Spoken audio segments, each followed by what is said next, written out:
Trying to conceive and feeling overwhelmed and confused with unhelpful information and advice? This podcast is for you. Welcome to Don't Tell Me to Relax. I'm your host, Hannah Pern, a fertility acupuncturist and passionate advocate for better fertility education and support. Our aim is to empower you with information to support your fertility journey and provide a community for connection with people who get where you're at. If you'd like to join us or work with us in clinic in London or across the UK, all the information is in the show notes at the end.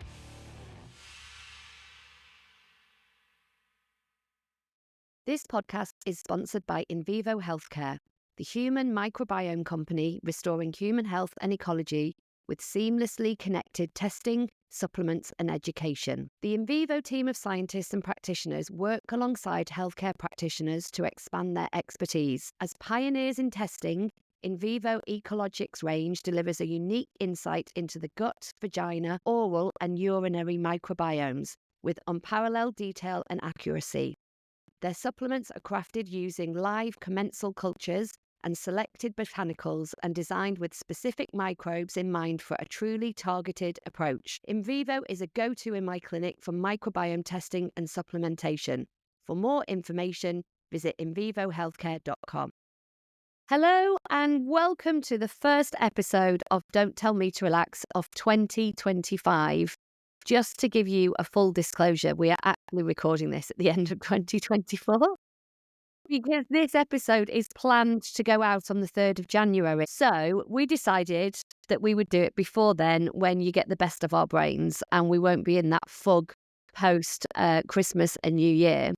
So before we get into our topic, hello, Kirsty. It's lovely to see you. Would you like to introduce yourself? Thank you for having me, Hannah. I am Kirsty Havison. I am a nutritional therapist and I specialise in fertility and women's health. And we thought that it would be really good to start the new year and release this podcast at this time, talking about New Year's resolutions. And we had a conversation recently, didn't we, about the new year, new you, why it is absolute bullshit, why we think it is, annoying, dangerous, all of those things. So we thought we'd kick off the year talking about it. So Kirsty, tell me about New Year's resolutions. How do they sit with you? Well, I think there's not anything particularly bad about wanting to set goals or change things up.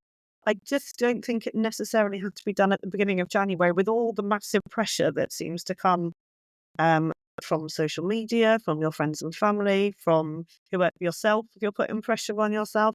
And also we always make such, oh, my door's just opened. Sorry, it's very much the wind. Right. Some ludicrous, massive change that is hard to keep up and then we set ourselves up to fail. So I don't hate New Year's resolutions, I don't think they have to be made at the new year. Like you can make goals and make changes and do whatever you like, whenever you like. And there's nothing, you don't need a new you. There's nothing wrong with you. Oh, yes. But I am going to have to shut my door though, because I can't. It's blown away. You go and shut your door. While you shut your door, I'm just going to reflect on you don't need a new you. You're so right. No, you don't need a new you. It's a ridiculous thing that we're kind of set up on social media now that you can almost see it building with new goals and new resolutions and new exercise plans and new nutrition plans. And I think it's a bit much. It's a lot of pressure. Yeah. And I'm seeing a lot of what have you achieved in 2024? And you just think sometimes just getting through the year, the year with your mental health and your health intact at the end of it is enough. We don't need to go over and over these big achievements or these landmarks or whatever it is. It becomes a bit too much. The thing that I always find bonkers as well is you go into the supermarket at the moment and it is literally everything is eat, consume, drink, buy. It's really there is not a single space in the supermarket that is not filled with booze, food, all of that stuff. Great, fantastic. What really pisses me off is come the 1st of January, all of that is gone and it's eat vegetables, eat greens. And I just think, why are we so extreme? You know, why is it so force fed, like one thing or the other, and we can't have like a bit of a middle of the road? And I guess it's because middle of the road doesn't sell, No, and you know it's all it's about extreme. capitalism and all, Yeah, yeah, all of that kind of stuff. But it is really, really extreme, and I feel like it gets worse as each year it goes does. by. Yeah, it does. It definitely does. And also, we're sort of made to feel like we should change. I don't. It's a weird thing. And you're right. There is so much extreme, so much stuff for sale in the supermarkets at the moment. And then immediately, as soon as it gets to the 1st of January, we'll be sold diet plans, told we Yeah, have to cut things, and be told that we have to start the latest exercise regime. And yeah, and if we're not doing all of those yeah, things, then we're failing. yeah, But we're not yes. failing. We're just like living. There's no real difference between January and December, is there? In the scheme of things, or even June, like a purpose. They're just months. Yeah, Exactly. They are they just are months. And months. also, I don't know about you, but I always think January is a really difficult month anyway. And so, you know, trying to kind of like make big Yeah, changes, whether it's diet or exercise or resolution of whatever, is often quite difficult because it's quite a come down from Christmas. It's everybody's skint, it's yeah, dark, it's cold. It feels like summer's a long time away. I sort of feel like going into January being a bit kinder to yourself is probably yeah, okay. definitely. Why would you start anything from a place of deprivation? Like that's a really negative place to start, like a negative emotion to be feeling, Yeah, like negative, like or coming at it from a place of deprivation. Oh, I can't have any of the so-called bad foods. I'm going to give up drinking. I'm only going to eat vegetables. I'm going to do all of those things. But you're coming at it from a place of, it just feels a bit of a negative place to come at it from, if that makes yes, sense. And yeah, and when things are negative, then you associate guilt. Then you get feelings of guilt and you feel sad, and that's not a good place to start the year, really.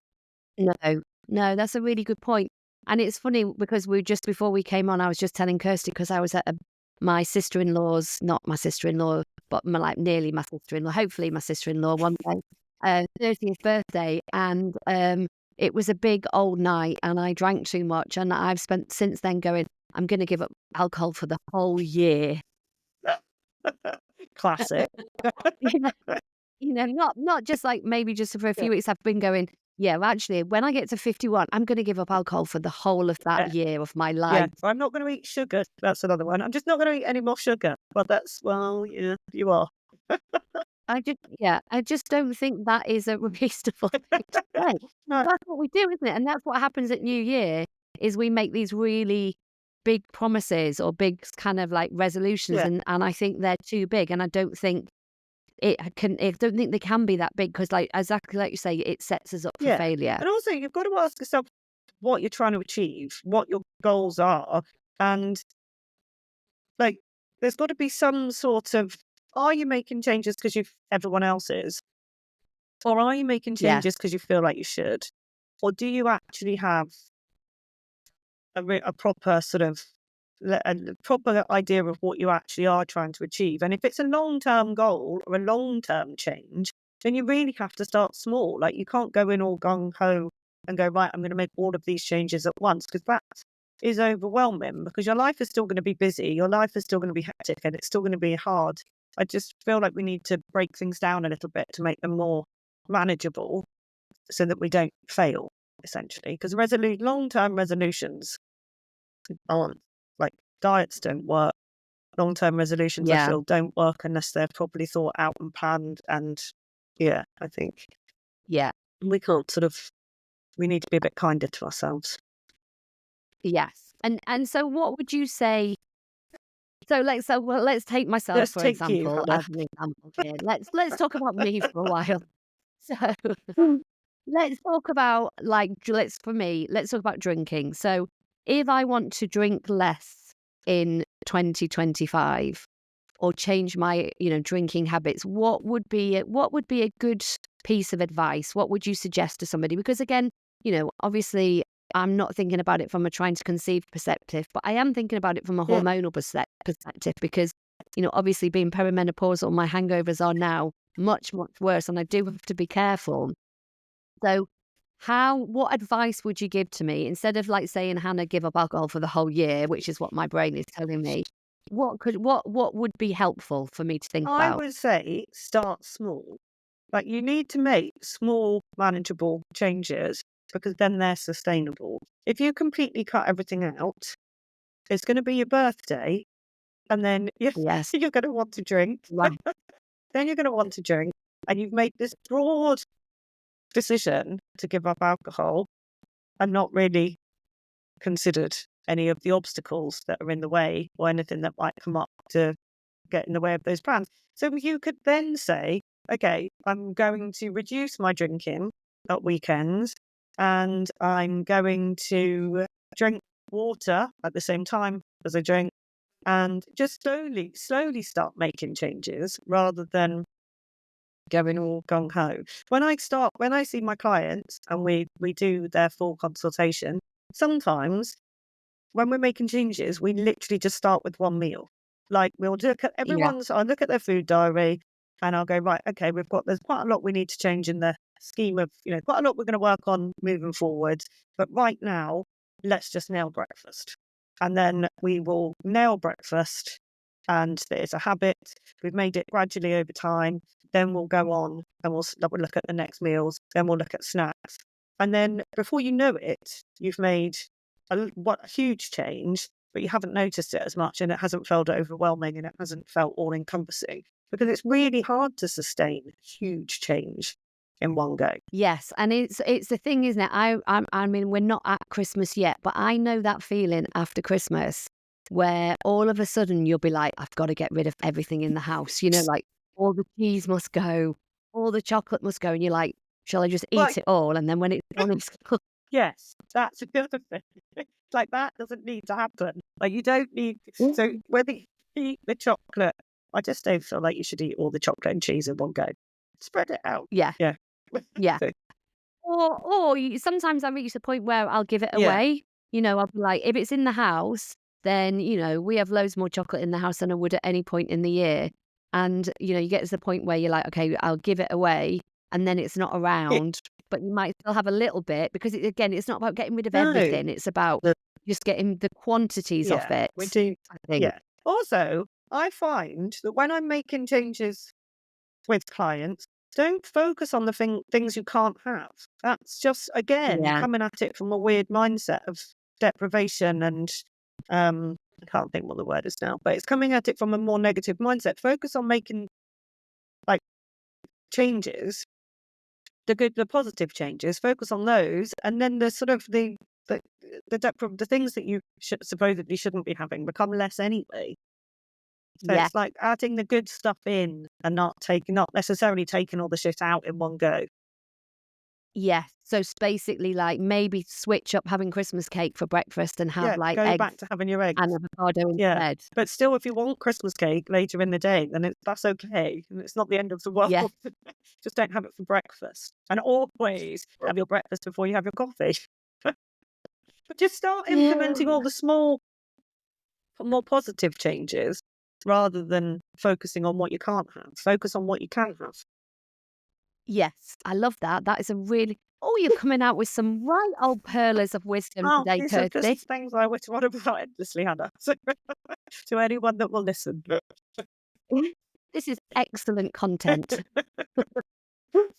And in terms of like general sort of principles, so rather than having like all these big resolutions about what in a perfect world everyone would look like, what are the kind of things that you personally think are the good areas to think about for the new year? And we're not talking like major changes, but what are the things as a sort of bottom line should people be thinking about if they are looking at, switching things up a Yeah, so bit? people do want to switch things up, which again, I think is cool. Like, I think it's time.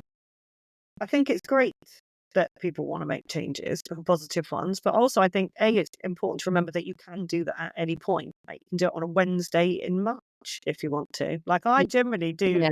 have a bit of a review at this time of year, more about my business. And then in September, I always have like a weird bit of health, like doing more of a health one.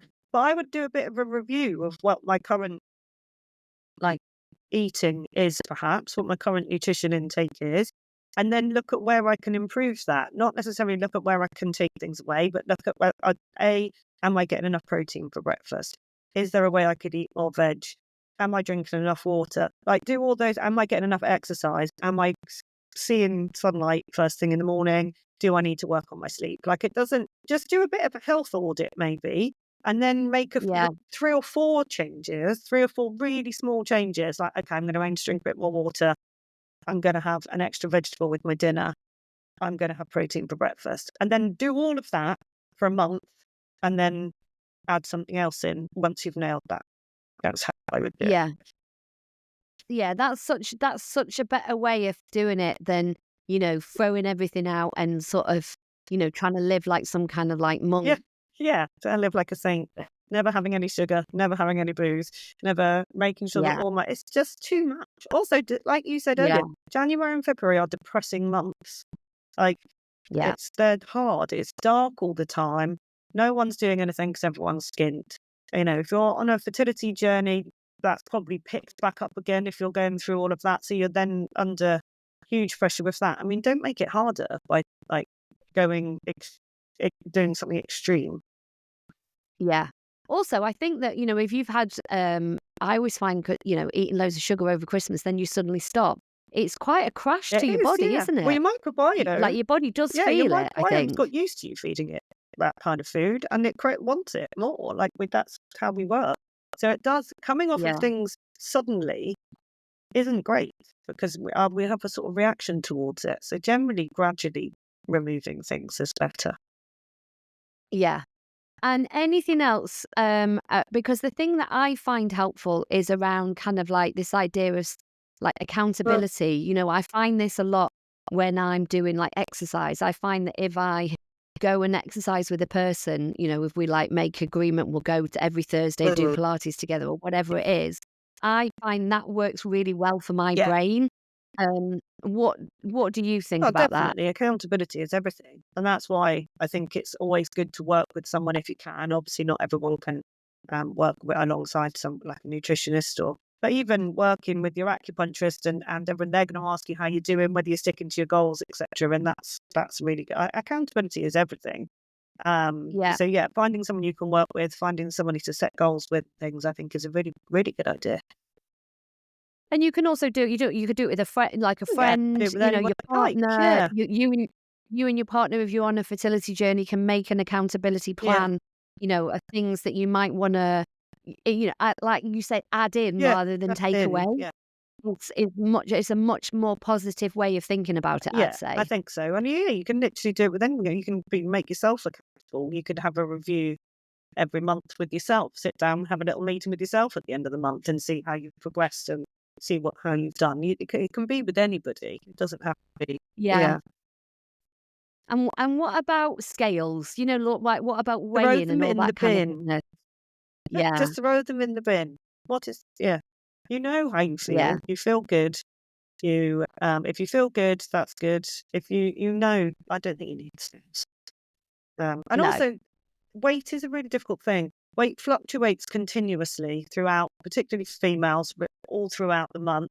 If you put on muscle, if you weight train, then you're going to be heavier, and that could play with your head. Like, I don't think the scales are overly helpful. You certainly Yeah. don't need to be getting on the scales first thing after Christmas. That is not the one. No. No one needs that. No one. That's just, again, going to make you miserable and sad, and that's not how we want to start the year.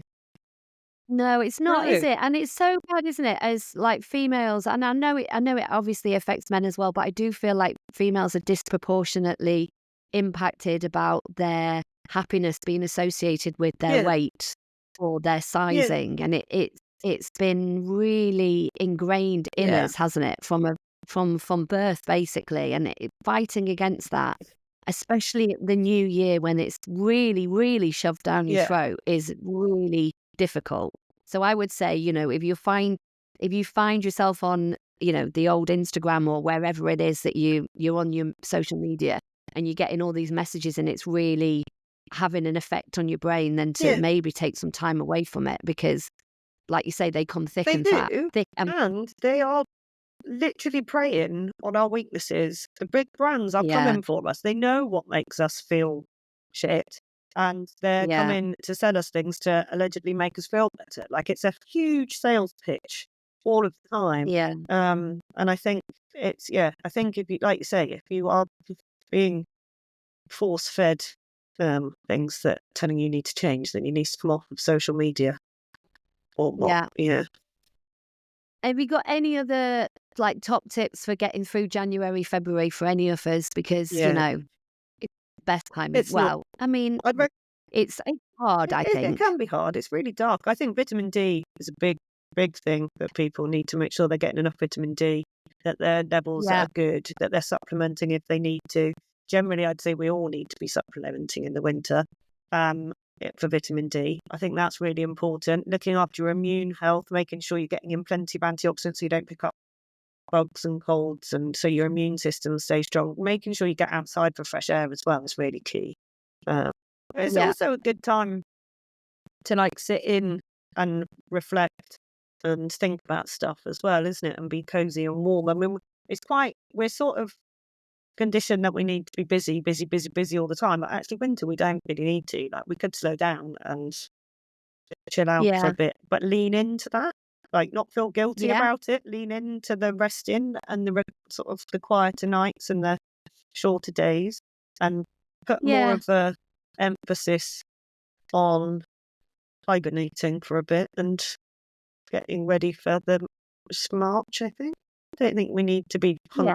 don't throwing ourselves back into life at 100 miles an hour. Yeah. And I guess that's really the point, isn't it? Of like the January, February, March are all about a slower start. Yeah, I mean, this idea that January the 1st go, is like go. we all need to come out the Yeah, block with a whole new thing going on isn't really very sort of seasonable with what's happening with the no. planet, is it? Or in our hemisphere Yeah, anyway, in that really that kind of energy needs to be coming in yeah, March or yeah. April, definitely not in No, like, January. we're not meant to be fully going, I don't think, in January. I think we are supposed to have a slower start. We are supposed to, I mean, like, everything's hibernating. I think that to a certain extent we could be too, and resting and Yeah. recovering. And then when the days are longer, we can go out and do more in the sort of spring, summer. There's a lot of Which is why we're recording this podcast before January, because on January the 3rd, when it comes yeah, we're out, going to we will rest. be hibernating in your We house, will. Kirsty. We'll be hibernating with a fire lit, eating nice food, a nice hearty stew, watching Yeah, films and not worrying about the outside as yeah, much. yeah. So I would say the take home message from this New Year, New You podcast is to shut all that noise Yeah, off. Take it easy, take it yeah, slowly, take some vitamin D, and be really, really kind to yourself as you go yeah. into another And year. ignore the noise. There's a lot Yes. of bloody noise. Ignore all that. Is there anything else you want to add, Kirsty, before we sign off? No, I don't think so. I think we've we nailed that. I think we've written on about the new year thing. But yeah. So I think we're all Well, right. I I hope hope everyone that, had lovely Christmases and yes, I hope you've had a nice Christmas and a New Year. And I hope if you are listening to this, that it's resonating with you and you're thinking, yeah, you're right. I'm going to just take it a bit yeah, easy and I'm going to be kind no to myself. pressure. Focus on the good and not the bad. Yes. All right, everybody. Well, we are back with a weekly episode from now on in. So we look forward to having you with us this year. And if you want more information on myself or Kirsty, then obviously it's always in the show notes. So take good care.